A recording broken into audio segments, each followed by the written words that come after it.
dhanka kale saaxiibayaal filimkii weynaay Houseful 5 waa soo dhacay saaxiibayaal bari subax 5 saac subaxnimo 5 duhurnimo markii Hindiya ay tahay annaga laakiin 3 saac meelaha 3 saac iyo bar waxaan heli doonaa teaserka filimka Houseful 5 ayaa barito nal ku soo tijaabi doonaa si lama filaan ah ayaa warbixintan ku soo dhacday saaxiibayaal filimkan Taran Masugani ayaa directorkay Sajid Nadiwala soo saara ayuu ka yahay saaxiibayaal ku dhawaad 40 jilaa ilaa iyo 50 jilaa inta u dhaxayso ayaa filimkan ku jiro waliba si dhib badan ah waxa lagu helay ayaa la yiri ninka lagu magacaabo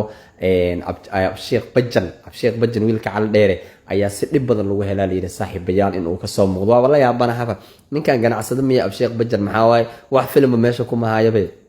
Houseful 5 moodidi kara si dhib badan lagu helo kulaha filimkan waxa cad oo kaliya in laga waayay aktarka lagu magacaabo John Abraham laakiin John Abraham oo si toos u diiday laakiin si jilayaasha kale oo filimkan ka soo muuqday iyo kuwa hadda cusub ayaa lagu soo diray saaxiibayaal Dino Muri ayaa ku jiro aktarkii filimkii ajanti laadarka ka ahaa ayaa ku jiro sidoo kale Aftab Shiftisani waa uu ku jira jilayaal kale oo fara badan oo filimkan qayb aan ka noqon ayaa ku jira laakiin se hadda maadaama lastii Houseful 5 uu yahay la soo afjari doono waxaa lagu qasbanaaday inta jilaa ee filimkan ka soo muuqatay iyo jilayaal kale oo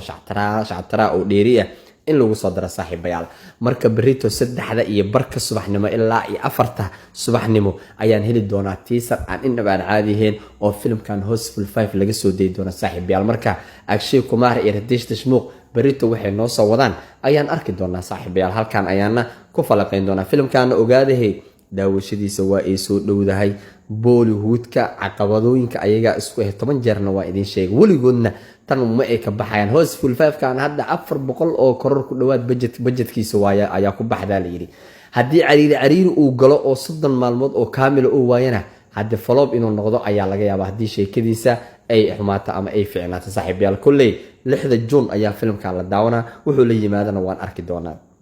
sidoo kale